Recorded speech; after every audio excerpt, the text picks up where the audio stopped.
Hey, what's going on, everybody? Welcome back to another episode of the MindShare podcast. This show is sponsored by Kits Keep in Touch Systems, a two-time international award-winning marketing suite for sales professionals. REM Real Estate Magazine, Canada's premier monthly magazine for real estate professionals.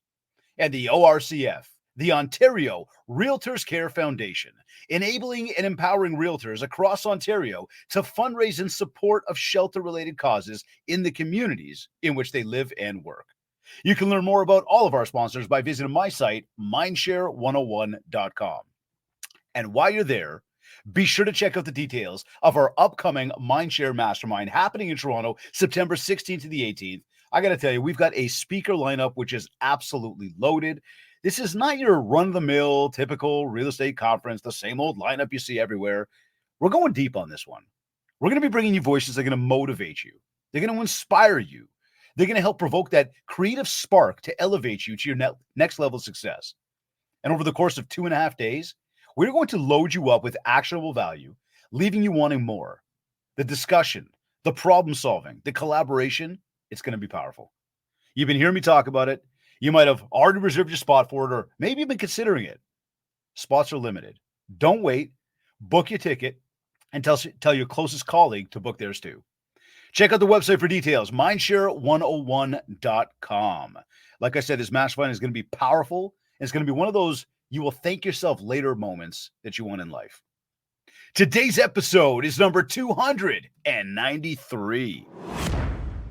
He manages hundreds of agents and oversees hundreds of $1 million in real estate volume.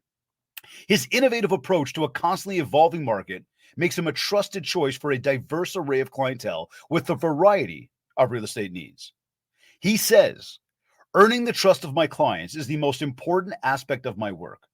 The clearest sign that I'm doing a good job is the loyalty and referrals I receive from my clients.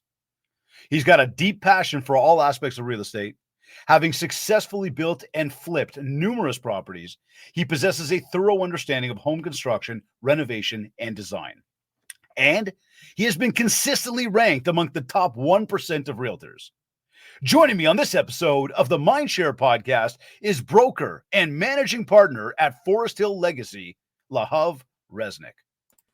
Lahav, welcome to the MindShare podcast. Buddy, thank you. This is awesome. Look, I'm blushing. I'm all red. Like that intro was pretty crazy. I love it. Buddy, man, you know what, man? I've been I don't even know how many years it's been now. But been watching you take over ever since you started. You guys have been, I mean, you and the crew, Mikey and Stevie as well, my boys over there. Yeah. You guys have been just kicking ass over there, man. It is such an amazing thing to see. And I know you and I, for some reason, just pass each other on the street or at different stores every once in a blue moon and start catching up. And next thing you know, the wives are like, okay, we got to go. We're sitting there just talking. Buddy, I'm excited to have you on the show today, man. It's awesome. It's been a fun ride so far. And, every different market we hit, it's a new ride each time. So I'm loving it. We're growing. I got some amazing partners, as you mentioned, Mikey and Steve, and I've got Barack and Kathy, and I mean a lot of Freddie's there. We had a lot of people involved in our world, and it's just it's amazing. It's amazing. I'm blessed and I'm grateful, and I thank you again for having me here. I'm excited for this, buddy. Oh man, I appreciate you making the time today. I'm excited to dig in, and in fact, you just mentioned about the different markets. Yeah. And we know sitting here today, it is currently as we record, and so those of you listening to this on iTunes or any of your favorite podcast platforms, as most of you know, we do record live, and we always record sort of the Wednesday prior to when the episode gets released. So it is Wednesday, July the 24th, and we know that the Bank of Canada just made another rate announcement today, which everybody was really anticipating, what's going to happen. And I guess I'd ask you, as we talk about markets and it just being news of the day, what do we feel today's rate announcement is, what kind of impact is going to have on the overall market over these, man, I say 60-ish days, because we know we've got another one coming up in September. Dude, honestly, in fairness, nobody knows anything. Fair. Yeah. We used to be great at predicting markets. We really were. It was, initially it was, spring market would be hot, summer would slow down, fall would heat up again. And then, winter would slow down, it would repeat. And it was very easy and we were able to predict it. And then markets went crazy. After 08-09's crash in the States, there was a new market here. It started heating up. And then 2017, when it crashed, we knew what was going to happen. We had trends to follow. And then this last adjustment or crash or whatever you want to call it, it's been this is the best way to describe it. It's been a weird market, and you can ask people across the board. That's generally the word that they're using. So where do I see it going?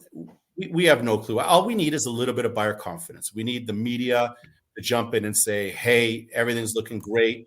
Go out and buy. Now's the time. And then suddenly there's going to be a rampage. It's interesting you said a weird market. I was going to ask you, what kind of market do you think we're in? And I've had some people, it's a good market. It's a bad market. Some people said, there's it's no a such thing as a professional's bad market. market. There's no such thing as a bad market. Every Okay. market is a good market. Every market has its opportunities. Every market has, there's like right now for buyers, it's ideal. You want to buy a condo in Toronto, you've got the pickings. You can negotiate it. You can put conditions in. Like it's a great opportunity. There's no such thing as a bad market. It's just where it's sitting right now. We don't. It's not balanced. I think it's really in the favor of the buyer at this point. Lots of inventory to choose from. They can be picky. They could take their time. Once again, they can put conditions in. They can have an inspection done, see what they're really buying. There were times when we were in a deep seller's market that people were buying stuff sight unseen.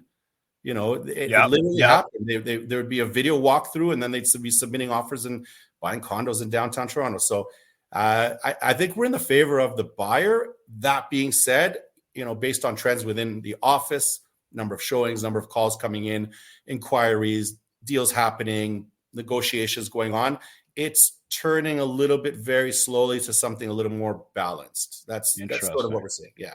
So with the rates thing, because we know that from a seller's perspective, it's one thing. From a buyer's perspective, a lot of people have been really sitting on the sidelines, waiting things out to see what's going to happen. And I know that that's a conversation we're having with a lot of our coaching clients, where listings are coming. Are they coming at the pace they were coming at? They're not, but they're coming. We're still seeing a lot of action. People want to get their properties on the market. Many of those people probably thinking their prices are still what they were. But when it comes to the buyers, we're seeing a lot of folks who are, well, I'm just going to wait. I want to see what's happening.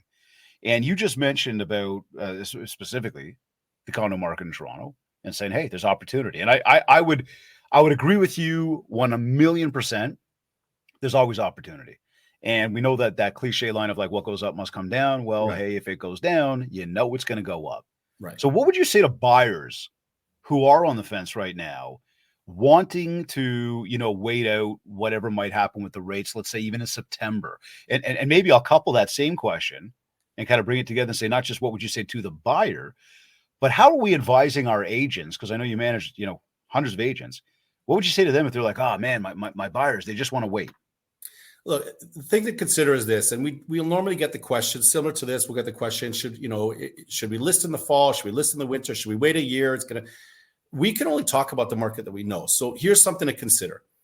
The rates are where they are. They're dropping nominally. So, quarter point here and there, it does have a slight impact on affordability. There's no question. But consider this. What if the market starts heating up pretty quickly and you want to wait for the rate to come down so that you can turn around and save yourself over the term of the entire mortgage $20,000 or $30,000? That's what you might want to end up saving by waiting for that half a point difference. Let's just talk hypothetically. Mm-hmm. The time it's going to take you to get to that point, that condo market or the house market, those units might go up by $30,000, $40,000 just based on suddenly a lack of supply, suddenly a little bit more demand. This is basic economics, right? Lots of inventory now. That's great. If some of it starts dropping off or people start buying, and there's pricing is going to start going up. And especially if it's building specific, if you're looking for 1 or 2 or 3 or 4 buildings, which a lot of people do that, they focus on a specific pocket. If the inventory is limited in that area, where in other parts of the GTA, there might be tons of condos. If it's limited and you're waiting for that rate to drop a little bit more, and you're saying, okay, maybe I'm going to wait till September, October, that price of the condo might go up 20, 30K, which will be more than what you'd be saving by not buying now. So I always talk to the market now. This is what we're dealing with. This is what your monthly rates are. This is, can you afford it? If you can afford it, if it's an investment, what will it rent for? Like, get into it now, right? But I'm not in a rush. Maybe I'm going to wait till September or something. Absolutely. Come September, what might actually happen is that same condo that you could buy today for 650 might be 675. We can't predict, just like we can't predict what the interest rate's going to be in September, right? So look, the idea is deal with the situation and the moment that you have in time. That's the advice we give to our agents to then share with their buyers. If the buyers are real, they understand this. It's a basic concept. It is legit. You could do the math, talk to any mortgage broker. They'll tell you the same thing. Listen, I love the spin on it about, how much money you're really looking to save here. That's a similar thing I do, again, as we're talking through, again, with coach clients going through, somebody's getting beat up on commission or whatever. What are you looking to save here? For the 5, 10, 15, 20K you're trying to beat up on commission, it could cost more when it comes to what we might leverage to market the property and the value we might be able to deliver based on the marketing and what we might be able to get as a sale price. What are we truly trying to save here? So I like the spin on that. And I think that, again, for everybody too, didn't really pay attention to that one, right? As people are giving you that, we're talking quarter points here, like a half a point. Money's money. I don't want to downplay that. There are realities, though, that do come back to say, well, what are you truly saving if you wait? And as you just mentioned, we know that as the rates do come down, there will be more confidence, and therefore prices will start to stabilize a little bit more in terms of, maybe not come down, maybe not get under asking, but get what asking was, right? Like, we're going to see that. We're going to see them climb. Yeah. Well, look, one thing we're leaving out of the equation is, are the sellers realistic in these situations? So, okay. And I was going to ask you about that. Yeah. Look, in the condo market, sellers have become realistic. When you're one of 6 units that are 1+1s in the same building that are for sale and none of them are moving, and one of these 6 or 2 of these 6, they have to sell for whatever reason it might be. They're getting divorced, they're moving out of the city, they bought a bigger home, whatever it might be. Then that forces pricing down a little bit, and then that establishes a new precedent, right? So, right, these sellers have become more realistic when it comes to, at least on the condo market. Housing market, it's a 50-50 because half of the agents out there may not have the skill necessarily to get their clients realistic when it comes to an actual sale price. So they're taking the advice from the clients instead of the reverse, and they're listing high to start, and sometimes it's taking months for them to get realistic. So that's why a lot of people are like, there's tons of inventory, why is it sitting? Well, most of it's because most of the sellers on the housing side are not as realistic as they should be. So what do you do with a seller like that? Because we're seeing that a lot, right? Sellers come and basically saying, I want this for my house. This is what I want to list at. And you look and say, well, you're not going to get that. It's just, it's not the right price. It's just going to sit. Look, how do you handle a seller who does feel that their house should be, listed for more than the comps are saying it should be? Right. So first of all, we're dealing with personalities. We're dealing with approaches. We're dealing with different people. Sometimes you're dealing with, husband and wife, boyfriend, girlfriend, brothers, sisters, family involved. Like, you're different people, different scenarios. So each case is going to be its own unique case. But consider this, as long as I've established what I feel it's worth based on what we see happening in the marketplace, the same thing I'm looking at. So the same sales and the same comps I'm using, the buyer's going to do the same thing when they come in to see this home. So they're going to use that to establish the property. Yes, it's an amazing home. It has the most incredible kitchen that's fully renovated. The backyard is to die for. It's ravine, all of these aspects. Mm-hmm. But the buyer is still going to base it on the sale. So I'm sharing with them what I feel the actual property is worth, whether I'm giving them a range, whether I'm giving a price, whatever it might be. If the seller needs to, which does happen, see for themselves the reality of our market, we will put it on for a short time at a slightly higher price with the covenant that if we don't see the reaction that we're getting in the first 10 to 12 days, we're not getting offers, we're not getting showings, feedback's negative, whatever it might be, then we're adjusting right away. We're not waiting a month into this, right? If we're getting tons of showings in the field and it's positive and so forth and so on, great. We'll keep it as is, because I don't care what agent it is, in what market, you can never define, in the situation we're in right now, in the market we're in right now, you can't define the true demand that's happening. You can't. One property can have multiple offers, even in our market where we have it from time to time. It could have multiple offers. You put the same townhouse, 2 streets down, up on the market. It's got a little bit different floor plan, and then suddenly there's no buyers for that one. So, we're in a situation where you've got to tell the sellers, this is it. This is what it is. This is how we're basing it on. This is what the buyers are going to do.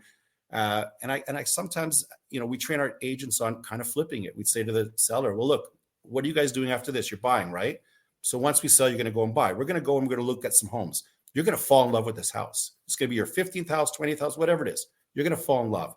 And you're going to be like, I love this house. I want it. Let's put an offer. What's it worth? And what am I going to do? I'm going to come to you with the comparables and I'm going to show you, are you going to pay an extra $200,000 just because the seller's asking for it? Or are you going to pay what it's worth based on the sales? Smart, man. You're Smart. gonna, So would you take the overpriced listing right now? I will if it's reasonably overpriced. If it's crazy, I walk away. Everybody's different. Every agent's different. Every approach is different. Yeah. Reputation is big. And if it's too much and it's too crazy, I will walk away, and I likely end up getting the call after. And again, we train our agents on this. We see it happening where one of my agents will come in and they'll be like, look, I closed the book. I said, this is not for me. You want to price it that goes. They went with somebody else. And then 2 months later, the listing expired and they came back to the agent and they priced it right and then sold it. So that's what we're trying to do, is just getting people to understand, all right, deal with the situation based on it is. Sometimes I will, sometimes I won't. So two good things. There's a lot of good being shared. Two things that really stuck out to me, though, based on the listing price. One was what you said about the comps. You're showing them comps. They're like, yeah, but I want more. Okay, now let's look at the purchase of another home. Would you pay more? Bang, paradigm shift, like just revelation, right? They're going to sit there and go, no. Say, so why would somebody pay more here? And it's logical, right? But you got to remember, in the moment, first of all, every seller thinks their house is worth more than it really is. Oh, for sure they do. But much the same too. If they overprice, it's going to sit too long. Then when they do find the house that they want, one, about the logic around that purchase price or what that price should be, but two, around, well, if you didn't sell, you may not be able to buy that house that you want because you're still sitting on the market. It gets even better than that. You price it high, sits too long. What ends up happening is, and I could show you time and time again, it ends up selling for less than it would if you priced it right to begin with. Sure. Right. Buddy, this is like when we used to sell our used cars back when we were kids. You'd put it up on, like Auto Trader or Kijiji. Somebody would offer you, like, nah, forget it. You'd sit there for 3 weeks meeting 17 other people and end up selling it for less to the 18th guy because you're like, I'm done. Oh my Lord. I can't even, like, it's, look, emotion comes into it. This isn't a straight math equation for people. It's emotion. And I understand. And we've got to take that into consideration when we're dealing with situations. And again, sometimes I will try to put my foot down and it works and we sell and they're happy and ecstatic. And sometimes they just got to see it for themselves. So fair. It's part of the process. It really, really is. The key is just making sure that you're using the right comps and that you're pricing it properly to begin with. Sure. So as we talk about, people sitting on the sidelines as buyers, we talk about sellers who, are wanting more money. We look at the overall economics going on in our world these days. What would you say is sort of one of the main key challenges that you're really hearing from agents right now? Because I know you talk to a ton of agents. There's a couple of them. The main one is holding the listings. So we have a lot of active agents, top producing agents that, are mainly listing agents, and they go out and they hustle. And, there was a saying back in the day, you list to live. The key is get the listing. That's normally followed up by a buy. So it's generally 2 transactions. These agents that have these listings, they haven't had to truly manage their clients' expectations the way that they need to now. And that's key, because what's happening is these things aren't selling. Right. And now these agents are like, what do I do? Like, how nitty gritty do I take this? What do I need to look into? What do I need to change? What can I do differently? How can I market it differently? How can I get this out there in front of as many people possible that will actually work? What are you telling them? Look, reality is the days of throwing a sign on the lawn and putting it on MLS, on our MLS system, those days are gone. They've been gone for a while already. And the truth is that a house needs to be sold. If it means that you need to be at every single showing to be able to sell the value of the home in order to point out the things that the other agent is not pointing out, then do that. Then if that's going to make the difference, then do that. And I'm telling you, in many cases, it will. In many cases, those little things, hey, you know what? You can put all this information into a listing. I assure you, half the time the agents aren't even reading listings when they're showing your property. So if you could be there to sell the value of it, that's going to make one difference. Obviously, from a marketing perspective, you're a marketing guru, right? Marketing God in many ways. And reality is it needs to get in front of as many people as possible, and not just once, just continually repeating it. The repetition is key. You know, I'll give you another little bit that not a lot of people look at, a little secret. Yeah. And Yeah. it sounds silly, but I'm going to tell you it makes a difference. Okay. Go for it. Forget about using professional photography. That's a given. We hope that's a given in our world. You know, the photography, the drone work, the video content, all that. Simple things like choosing the right photos to go on MLS. I'm going to tell you that half the time agents aren't even looking at the photos that are being put up. A lot of times the photography companies are doing it for them on their behalf. Sometimes people's assistants are doing it. They're not really taking a close look. Some of these photos, remember, you got 15 seconds. It's like Tinder, which I don't know about, so I'm swiping the wrong way. I got to say, I mean, I've heard of it. I've never been there. I use it as an example. I use it because people can relate whether they're on it or not. It's like, do I like him? Do I like him? Do I like him? Yes, no, yes, no. You get that split second with the wrong photo, with the stairs showing the wrong thing, with the kitchen, which is not a small kitchen, but you've got a photo that shows it as a galley. Like you got a straight on shot. I'm trying to get the camera straight here. There. Yeah, no, it's a great point. Straight on shot. Like these types of things will make a difference between somebody skipping over your property or saying to their agent or booking directly, like, let's go see it. Right. That's going to make a difference. And in our market right now, we cannot lose those buyers. Because yes, it only takes one, but if you're only getting one and they don't want it, you're not selling the house. It's a great point. I think everybody really needs to pay attention to that, right? It's like as you're watching, you're looking at those photos. Like when I see the one where they've maybe touched up the sky and the pot lights kind of have that little bit of glow to them, the sky has that little bit of a hue to it. Not for anything. It's going to stop you dead in your tracks for just a quicker moment. You're going to look at it just a little bit longer, right? Versus the one, like you say, I just, as you said it, I pictured a staircase, kind of that round staircase. I pictured, a little bit of broadloom on it and just dark. And just two completely different visuals. The one with the staircase might actually be a nicer home, but the way it was portrayed was very different. Therefore, it's going to attract different people or not attract anybody whatsoever. Yeah. And that's where you really got to pay attention to the detail. Like, is this going to deter somebody? Like some of these useless hallway photos, like there's no point throwing 6,000 pictures onto MLS because the first 4 or 5 is what's going to get them through, basically. Right. But love the bigger point to this is be present. Yeah. So that you can actually define the value at whatever opportunity you have to do so, be there. Yeah. Something that was an old school tactic from back in the day, like way back in the day. Yeah. That it, started to change as we all had access to technology and online and everything else. And now we are seeing where a lot of the industry and a lot of the things going on in this industry are coming back to what it's always been as a people business.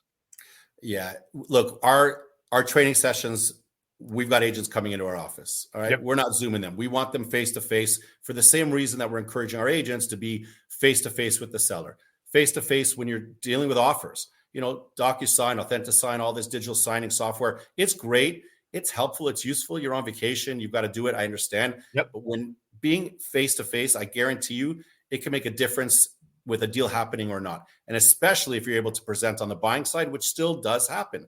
If you encourage it enough, you push enough, you're on the buying side, you're representing the buyer, you want to come in and present in person to the seller. I'm telling you, the things you're going to learn sitting across from that seller can make the difference of saving your client 15, 20, 30K or whatever percentage it is. It can be significant. So, I love that old school approach. Let's mix the old school with the new school. But there's the beauty of what we all have the opportunity to do right now. Is literally exactly that. Mix the old with the new. What would you say then? Okay. What would you say is the biggest misconception that agents have right now for what it truly takes to succeed when, as a realtor? Would it be the fact that they think it's all technology driven?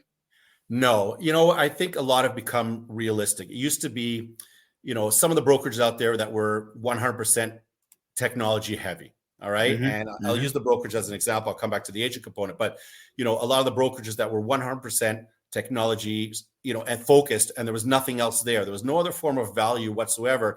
Agents would jump to that thinking that, especially millennials. And then we get into the younger agents coming into the marketplace.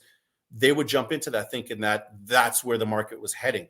Reality is it's a combination of everything. You need to have the technology. There's no question, right? Same with an agent, you got to be on social. No question about it. You got to be on multiple platforms. You got to be creative. now it's got to be video content. Like, it's not just about, static posts. That's not going to get people's attention, right? You've got to have a YouTube channel. Maybe you've got to do a podcast, like all of these things. These are the things, but that along with everything else that you did to get you where you were, or if it wasn't you, everything else that older agents did to get to where they were, right? People buy because they like you, right? It's hard to like you when cliche, but it's so true, right? Right. Like, look, you and I share a lot of the similar philosophies. We've spoken a lot. We talk about touch points. We talk about reminders. We talk about being top of mind. Like, these are all things that we both train on. But what agents seem to forget is that in order for you to make the money, there is a secret. There is a, I had a training session not long ago where literally, I think the title was Secret to Success in Real Estate. And we probably had, one of the biggest turnouts that we had. This was a little while ago. And we normally do PowerPoints. It's a full written presentation. It's nothing's canned. We get there and I open up the slide, and the first slide, it says the secret to success, right? The secret to becoming a top producing agent. And our training sessions are normally, an hour and a half. I flip to the second slide, and it says, you need to fucking work. I put down the remote. Wait a second. You all see why this is my boy right here, right? I walked out of the room and they thought I was coming back. I got in my car and I left. People sat there apparently for about 45 minutes thinking I was coming back. There is no secret. This is the misconception. Nothing will get handed to you. There's no such thing as leads. There's no such thing as free biz. Like, if leads were real, if offices were giving out leads, I would stop running 3 brokerages and I would go work for them. It doesn't happen. You need to generate your own business. You need to have a proper database. You need to have a system in place. You need to work the system. You need to be on people's minds. You need to be selling all the time. That's the reality. You want to make money? That's how you make it. I absolutely love it. That is gold, man. So okay, I want to step up my game, and I want to get deeper into this marketing conversation with you now, okay? Sure. And sort of transition that way, because there are some specifics, and you just labeled off a whole bunch of great stuff, kind of high level. I want to dive deeper into that, and kind of open that part of it up, or this part of it up with, if I want to step up my game, and I want to do more deals right now, because a lot of people are talking about how they're just not busy enough, and I'm like, well, are you being productive enough? Are you doing the actions that you need to be doing in order to get the actual results that you want to have? The result is having the deal. The action are the things you need to do to get that deal. So, as we talk about that, what do I need to do on a daily basis to have consistent success? And maybe I'd even say it like, what are the non-negotiables that you do in your day? Yeah. That really bring the consistency of the success to you. Look, so here's the thing. You'll ask this question to 15 other broker owners or top producing agents or whatever it might be, and they're going to rhyme off. The door knocking and the cold calling and the networking and the community events. They're gonna talk about all these things that you have to do. My issue is most of the people that are coming in either starting out new or they're in a slump. Okay, they're at the bottom of their sales cycle. They were really, really busy. Now they're at the bottom of the sales cycle. They ask me the same question. I always have to come back to the foundation. And this is generally what's missing. So, without that tight database filled in completely, without a heart to go back to that's going to pump out all this activity and all these actions for you to create. Without that, you can do the door knocking and the cold calling and all of that. It's going to go nowhere. You're going to finally, after 1,000 or 2,000 homes, you're going to finally get that one lead. And you've been out in there in winter in the snow and you're cold and you're miserable and you hate door knocking, but you finally get that one lead, but you got nowhere to work this one lead because that lead's going to be 6 months to a year out, right? So having that database, having the system in place, and then you got to tackle the database. So the action steps are get on the phone, whether you're texting them, whether you're using Messenger, whether you're DMing them, whatever it might be, get on the phone, contact your database, stay in touch with them. That's going to be number one and one of the largest things. I know many top producing agents that make a lot of money just off of their database and just off of staying in contact with them. That's it. They don't door knock. They don't send out postcards. I'm not encouraging that. I love the idea of everything. I love I the like idea that. of random touch points. But, a few agents that are specific, they're really, really good at reaching out, creating, some sort of engagement. Then they're setting up a coffee meeting. They're going and they're meeting with these people, and it's turning into business in one form or another, whether they're selling, whether they're asking for the referral, and then the referral's coming 2 months later. You do this enough, and then you add in all these other things that need to get done. You're going to be busy. And then what happens is your sales cycle isn't a big drop. Your sales cycle is, your peaks and valleys are very, very close together. So you never feel that feeling of, what do I do now? Listen, great point. So how much time are you spending working your CRM every single day? 3 times a week, 2 hours a day, Monday, Wednesday, Friday, normally 8:30 till about 9:30, 10:30, depending how busy it gets. I'm constantly, whether it's actually reaching out, texting, calling, again, through social. All right. So I'll do that. But then on top of that, I will take an hour a day that I block off, because the scheduling is key. Like, Beautiful.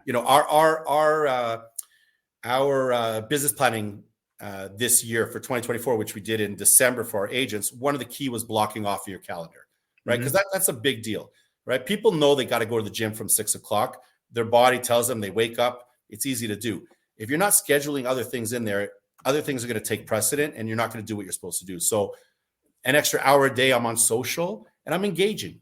Forget about the posts. So I got to ask you this one then. Yeah. What is your take on the idea of time management, in real estate? Would you say it's an excuse to say it can't be done, or it sounds like you, much like me, schedule your days. Or I mean, do you just get up and go? No, like I said, so this system, my scheduling, it's been embedded at this point, right? So although what's funny, in my phone, it will still say contact database. Yep. It's still blocked off. I'm not going to it. I know that every morning I've got that. If somebody calls me to book something for that time frame, I'm pushing it outside that time frame, right? Unless it's a unique scenario, whatever it might be. 10 o'clock today, I had a second showing at one of my big listings. I was going to be there, so I wasn't making my calls. That's an exception, but I will make the calls later today, so I'll push it, right? So I am structured and scheduled. Is it an excuse to not be that way? There are people who built this way. My eldest daughter, God bless her, she micromanages my wife and I on a daily basis. Yep. She's 20 years old. I've never seen anything like this in my life. Some people are built this way. Some people can be taught. Absolutely. And then there's some people that can never be taught it. They'll make their 60 to 80 to 100K a year. They'll wait for the phone to ring. They'll do okay. And for them, they're happy, and that's all that matters. The ones that really, really want to learn will teach themselves it. So for me, a lot of things. But imperative, you would say. Yes. Okay. Yes. Huge. See, we get that excuse a lot from people, right? Is that it's real estate, so you got to just jump, you got to run when they call. And from what I just heard from you, and I'm again very much the same. I'm structured doing something right now. Just because an opportunity just presented itself, unless it's like, again, the house is burning down kind of thing, we're going to stick to what we're doing.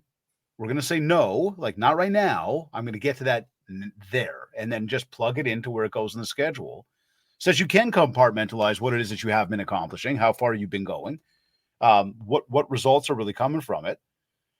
It's got to be done. Otherwise, you are going to drop the ball. You're not going to necessarily make those calls that you're supposed to be making. And then at some point, you're going to get to that bottom of that sales cycle and go, well, why haven't I achieved? Well, have you been doing the actions? Yeah. Well, I don't know. Well, have you been scheduling them? Well, not really. It's been busy. I've got this one client that's really bothering me. One client? Yeah. Don't you want more clients? I love how, especially with producing agents, because they will feel it the most. I love how they've got these really crazy sales cycles where they've got really high peaks. In a 2-month period, they're going to do 150 or 200,000 GCI, like completely busy, like crazy. And then for another 2 months, they're doing absolutely nothing. And the reason why is they forgot to keep doing what they did to get them to the point of being crazy busy. All of the, the foundation, the system, making the calls, knocking on the doors, whatever it might be. They were too busy to keep doing that.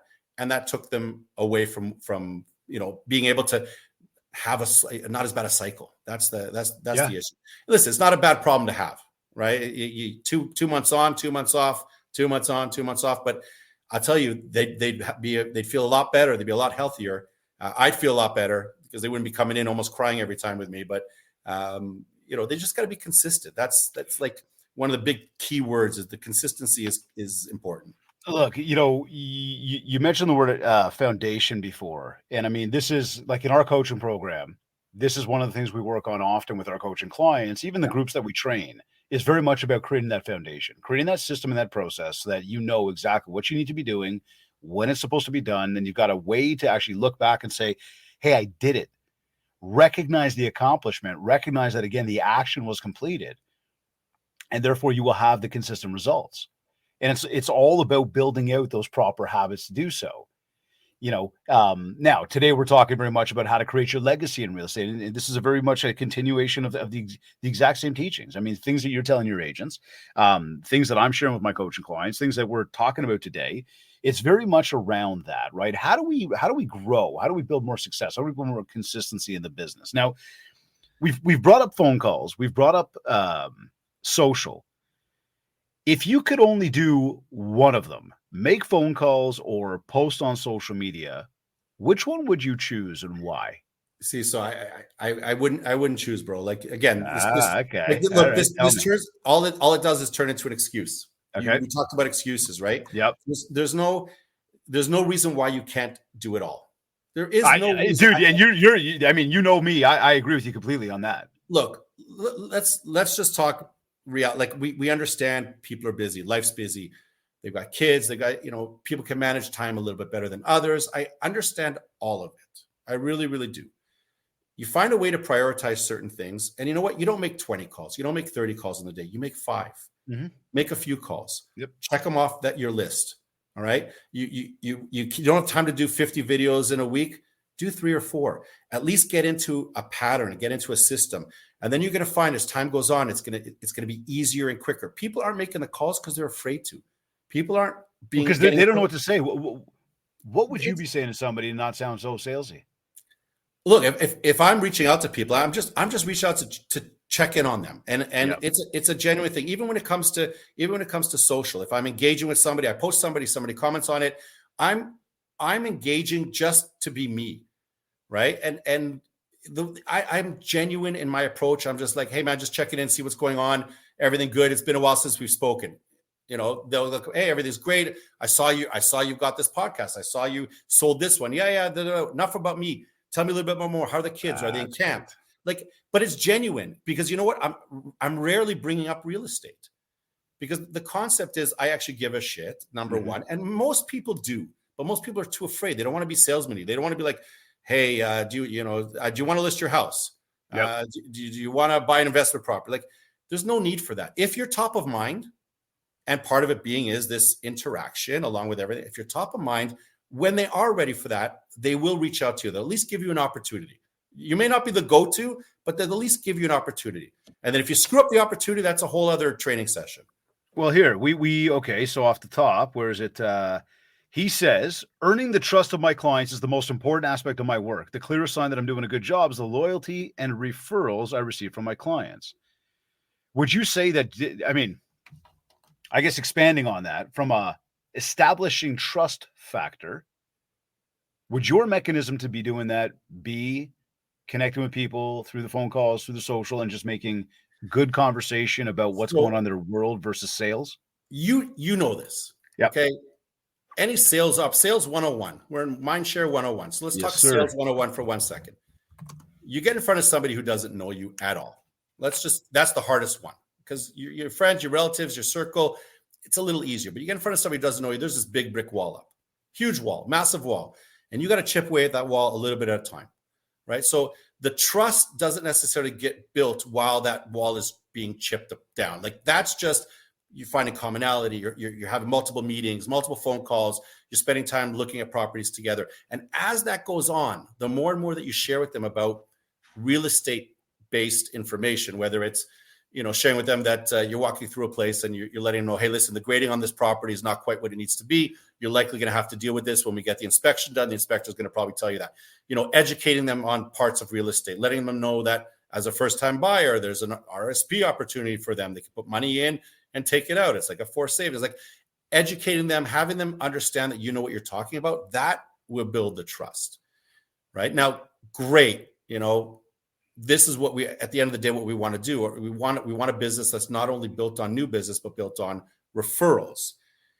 The key that most agents miss out on, that we train on, is asking for the business, right? It's asking your circle. And especially when you've had successes, and especially in the moment of success, ask them for future business. Hey, now that you're happy with what I'm doing, if you know anybody looking to buy or sell, like send them my way. I will take care of them just like I did you. That's canned. That's not necessarily the way that I'm going to position it. I've actually turned to people and say, bro, now you fucking owe me two referrals. Do it. Right. I have this one former client who's become a friend over the years. He gives me 5 or 6 referrals. When I don't hear from him, I'm calling him up and I'm saying, where's the biz, man? Where's the biz? He's like, oh, I'm telling you, Dave, 2 days later, suddenly somebody's calling me. So but you've built that rapport with people, and that's the key. You can't just do that to random people. It's got to be people you build trust with. You've called them, you've talked to them about their vacations, their families. You've done that for years. Absolutely. Exactly. Absolutely. And listen, even new business that does come through, when you're done the deal and it's closed and they've moved in there, the relationship doesn't end. I like my clients, most of them, almost all of them, high percentage of them. I like my clients. All right. Yeah. So my relationships continue. I'll tell you, many of my clients have become close friends, right? Which is a testament to, hey, this is what you need to do in the industry, right? You need to be able to embrace it. I'm an extrovert, if you can't tell. Not many people, not everybody is. So sometimes it's a little more difficult, right? The relationship ends and they just don't know what to do or say. Well, right. You know what? Your client just renovated the entire house. Reach out to them. Hey, I'm going to be in the area next week, Thursday, Friday, 6:00, going to your neighbor's place. I want to pop by. I got a little something for you. I'm dying to see the renovation. Simple. You get there, you walk through the renovation, and when you leave, you remind them, hey, if you know anybody looking for some great condo investments, right now is the time to buy. So send them my way. Right? Would you say that is one of the most effective ways to prospect for new business, is to actually build stronger relationship with the people you already know? Absolutely.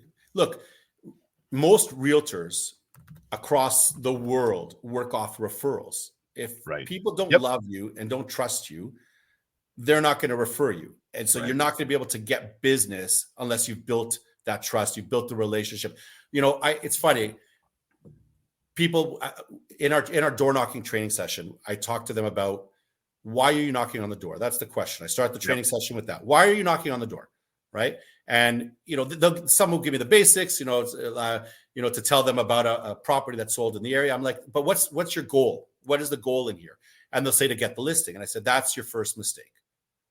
That's your first mistake. If you're going in there to get the listing, it's never going to happen. You need to go in there to build a relationship. That's the bottom line.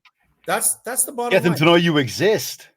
And that's it. Like people can tell that slimy salesperson very, very quickly. Right. And you know what? You're going to make mistakes and you're going to knock on the door and you're going to say the wrong things. Just learn from it. But just keep knocking on the doors. No excuses. No excuses. Right. Keep going there. But you go in there to build a relationship, because it's going to take time for people to fall in love with you. And that's the bottom line. It's so true, man. So would you say, which would you say has more value? And I'm going to go down the road and say, I already know your answer here. I think you've already shared it with us. An online lead, or meeting somebody new through an open house or even a door knock? First of all, face-to-face. So right off the bat, my answer with that.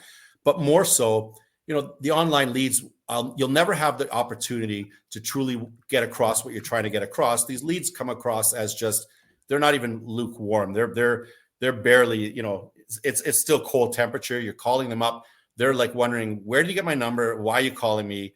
They filled out a form, and those are the types of leads that are out there. A person coming to an open house is like you going to Costco. Last time you went to Costco, I think I ran into you outside of Costco last time. Was it? Right? It was Costco or Best Buy or something. Use Best Buy. Like you're going in there with a purpose. Yeah. Okay. You're not driving all the way to a Costco unless you're going to actually buy something. These people coming to the open houses, even if they're nosy neighbors, which is what we get a lot of, which is fine, but they're coming in there with a purpose. Nosy neighbors are coming in to see what the house is. How does it compare to those? Hey, what a better opportunity to interview for them based on how you react, how you talk to them, the information you provide, your knowledge of the area, your knowledge of the house. You're in an interview and you don't even realize it. So nosy neighbors are one, and then buyers coming in, you know what? They're going to look for a place, whether they're buying now or 3 months or 6 months. If you've got the foundation set up, you've got the CRM tight, you put them into it, you're going to have a drip campaign, you're going to be sending them letters, you're going to be doing handwritten cards, you're going to be sending them holiday cards, you're going to go knock on their door, you're going to give them phone calls, you're going to add them to social, like all these reminders. I can go on and on and on, bro. Yeah. All of these reminders. You're preaching, man. You're preaching. I love it. But I know, and I love that about you, and I love that about your program. I love it about your system. But all of these reminders, when that person comes into the open house, you will end up with a deal more often than not. So the leads for me, they're it's a waste of time, personally. I couldn't agree more. Here's another one we've seen over the years. I want to grow my brand. I want to create something that people are familiar with. And again, we're talking about, building this legacy. What would you tell me to do? What kind of ideas can you suggest? Here, do I need to be on the back of a bus to grow? Oh man, reality is you got to start from scratch. So the basics, you got to have, I'm going to keep coming back to, you got to have the CRM, you got to have the website. Right. They got to be able to find you. Okay. Because you get that one opportunity, like we talked about in the winter, where you get that one door that opens and they let you in and you give them your card. They're going to Google you. All right. So you got to have the website. You got to have the Google reviews at least started or up. You got to have Google business for yourself already set up. A presence is key, but the bus by itself is useless. Okay. The bench, I got tons of benches. Great. They're useless by themselves. Right. You'll go to many offices, other offices, they'll sit down in front of the manager and they'll say, I want to prospect. I want to get new business. Manager's going to say, pick a farm area and send out postcards. All right. Mm-hmm. Your $500 to $600 a month that you're going to be spending by itself is useless. Mm-hmm. All right. All of these individual things, you do them on their own, they're useless. In fairness, if all you're going to do is social media by itself, it's useless. I can go on. You get the point I'm getting now. You do everything all together. That's going to make the difference. Because if everywhere they turn and they see the open house sign, they see a for sale sign, they see you on the bus, they see you on the bench, they see you on social media, they're getting your postcards in the mail, you're writing them handwritten letters because you knock on the doors. Like all of these things together will keep you top of mind. You're going to get the opportunity. I'm telling you, I've seen it happen.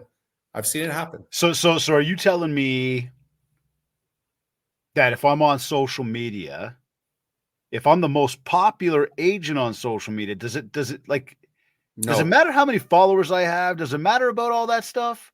So look, again, 20, 30, 40,000 followers, haven't done a deal.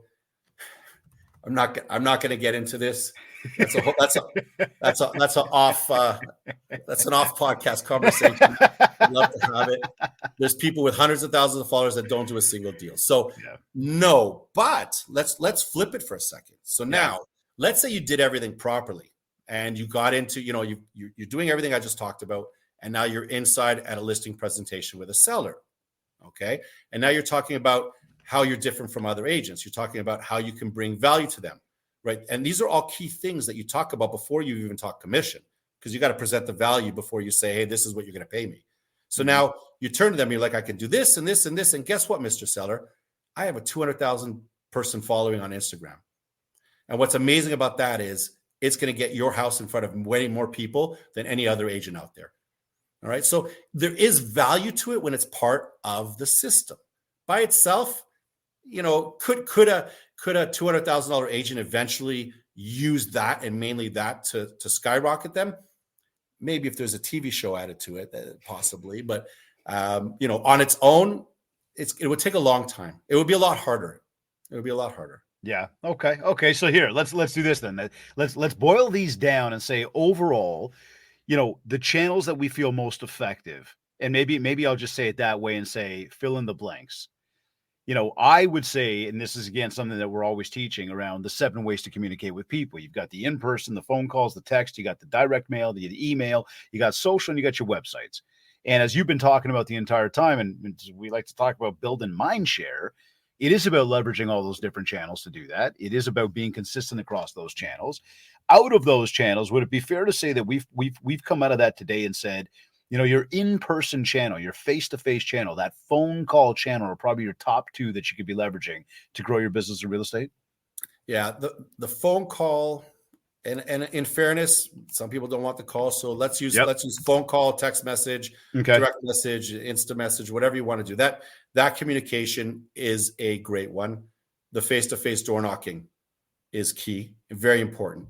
All right, we preach that as part of our world and part of our system. Yeah. Okay, and then social media done right can make a big difference, because keep in mind, they're texting with you over, so they're not really having communication with you over the phone. If you're talking to them, it could be a little bit better, but not everybody likes to talk. Like I said, in person door knocking, great. They're going to see you face to face. You have an opportunity, but on social, these video content is key. When people can see and hear you speak, you talk about credibility, right? Imagine somebody who has no credibility. You suddenly start talking the talk, knowing what you're talking about, sounding like you're knowing what you're talking about, even if it's just talking about the interest rate hikes, something simple that most people understand, like having an opinion, like as long as it's educated and accurate, that will give you credibility. That's going to make a difference. So social is key, but done right. Static posts aren't going to do it for you. It's not going to do it for you. Get out there, get people to see you, hear you. Yep. Absolutely. This is who I am. This is what I'm doing. Hey, I'm at this property. Hey, I'm at this property. Hey, just about to do an inspection. Yeah. Hey, I just sold this place. Like you're going to find the best speakers, the best comedians. Let's use that. People that are excellent in their field. They do it by telling stories. Yeah. So when you're on social and you're in these videos, tell the story. Right. I had one not long ago, a property in Mill Pond in Richmond Hill, and I was installing the sign, and then I was done. My car was in the driveway, and a lady came up to me, and she's like, "What are you doing on the driveway? You don't live here." And she was like acting as security, and I had to say to her, "Look, I'm the same face on the sign." She goes, "No, you're not," because I didn't. My beard is not on the sign. So she started arguing with me. So I had to open my phone and show her, "Hey, look, this is me without the beard." She's like, "Okay, but you still have to move." I'm like, I'm moving, but like that interaction, those stories, they're funny. It's great, and people love it. So here we're talking about, share with people who you are, share with people what you do. We've talked a lot about today again, how to build, and create your legacy in real estate, and you've shared some amazing stuff, Lahav. In saying that, you also are the managing partner. You are a broker with Forest Hill Legacy. Yeah. I want to take a moment here. How does your brokerage, Forest Hill Legacy, help agents create their legacy in real estate? Because, you got a great head on your shoulders. Again, I know Mikey, I know Steve, hard workers, smart boys. You guys all been, grinding real hard for a long time. I remember when you guys came up with this idea to start this thing, and it is so wicked to watch a bunch of buddies actually take off and do what you guys have been doing and just watch the successes. And I congratulate all of you guys and everybody that's involved in it over there. But I want to just take a moment here, share with us, the value there. What are you guys doing to help your agents? And a lot of what you shared today is obviously what that is. Yeah, look, the difference is the same way that we treat our clients. Mike and Steve, both successful realtors. We do a lot of volume. The same approach that we take with our clients, it translates into dealing with our agencies. So we're very different in that we're very involved, and ultimately that will make a difference. We've got an incredible community.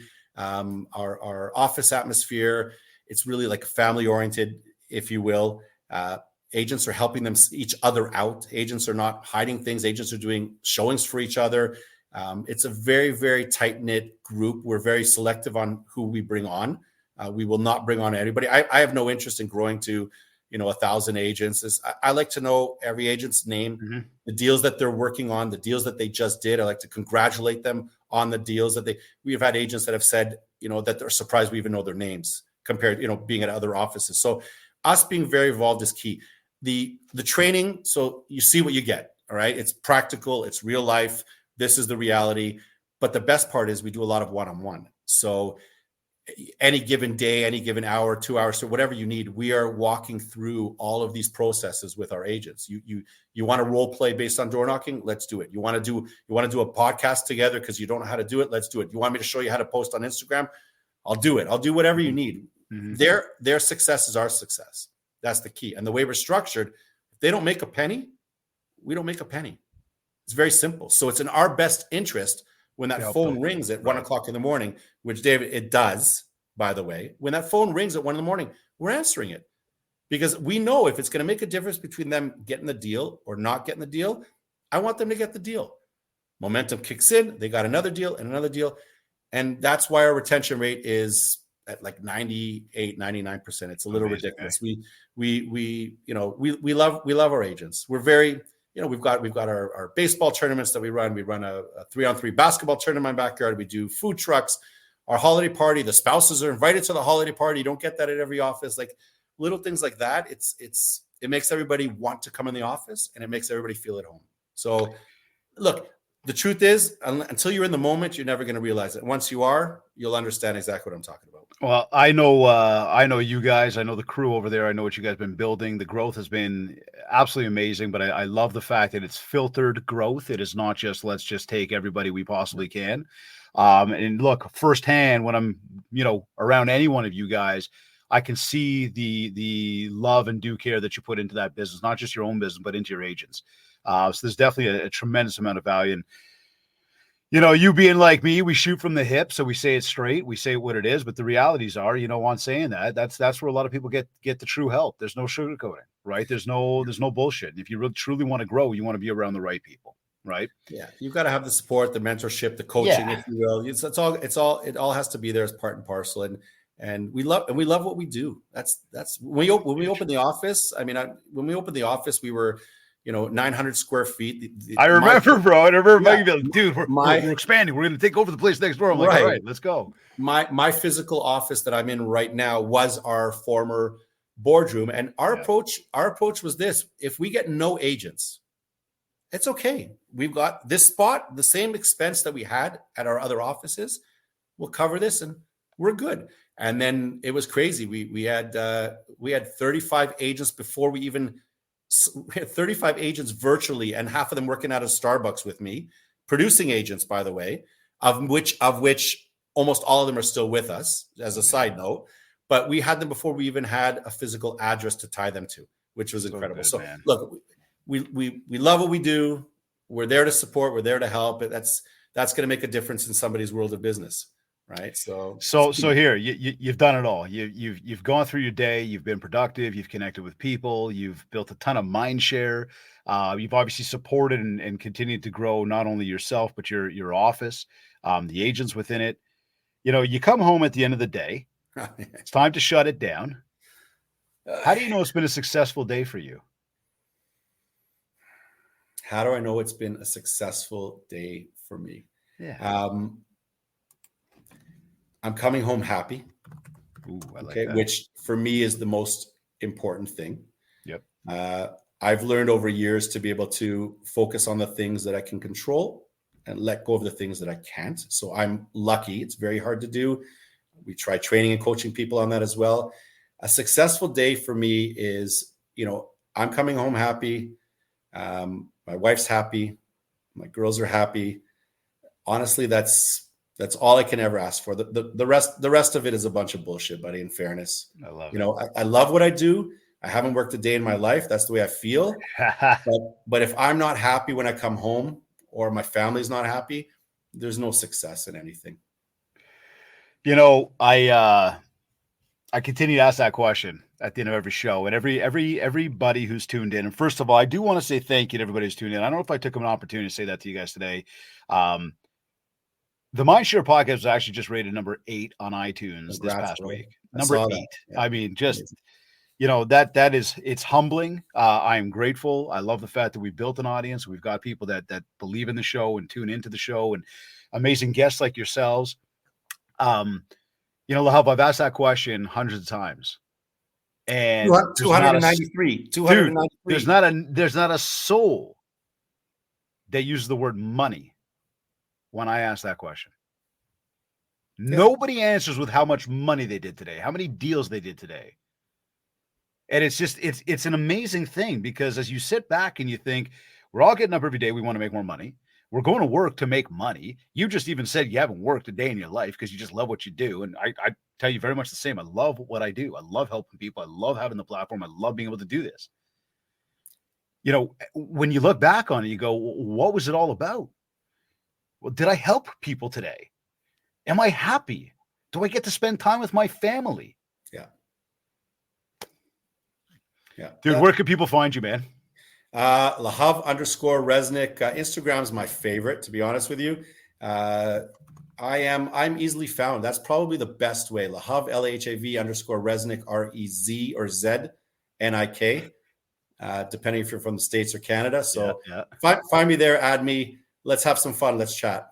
Let's do it, man. Tell me, just any final words of wisdom you want to share to help everybody get out there, build some mind share to get more market share. Yeah, you know what? Life is short. Embrace it. Make every day amazing, and live it to the fullest. That's if anything, that's what I've got to share, buddy. I love it, bro. Lahav, thank you, brother. This has been it's been a fantastic episode. Like I said, shooting from the hip, talking my language, 100%. Tons and tons of value today. I hope everybody tuned in, took a whole bunch of notes, and if you didn't, as soon as we're done, go ahead and hit restart and listen to it one more time. Lahav, thank you, brother. Peace out, brother. Love you. Take care, bro. You are either listening to this to one of your, well, you're listening on one of your favorite podcast platforms. Maybe you went to my website, mindshare101.com. Hey, don't forget to leave a review of the podcast at ratethispodcast.com /mindshare101. Again, like I said, we hit number 8 on iTunes because of you. I am so super grateful. You know, we every so often there's always that as Lahav was just saying, with the, you know, the sales cycles, the ups and the downs, and especially with podcast ratings, it does the same. You know, sometimes you're in the top 100 and sometimes you're in the top 10. And the reality is, we love what we do. We love having this platform. We love the fact that you continue to tune in, and we love the fact that we're able to be here to help you. And so if, again, you were finding the help and you were finding the value, I do ask you, ratethispodcast.com /mindshare101. Take a quick moment right now, head on over there. Leave us a nice review. We love seeing the good stuff. We love hearing the feedback. I always tell people, you know, love hearing the good stuff, the good, the bad, and the ugly. If you, or the bad and the ugly, if you got that, just email it. Don't leave that as a review, because, you know, that doesn't do well for us. But no, seriously speaking, I thank you sincerely. If we haven't yet, connect with me on Facebook at MindShare101, on TikTok at MindShare101, and of course on Instagram, my favorite platform as well, at David Greenspan 101. Need and want to take a very quick moment right now to say a big thank you to Kids Keep in Touch Systems, REM Magazine, and the ORCF, the Ontario Realtors Care Foundation, for sponsoring this episode. This has been another episode of the MindShare podcast. Thank you for tuning in.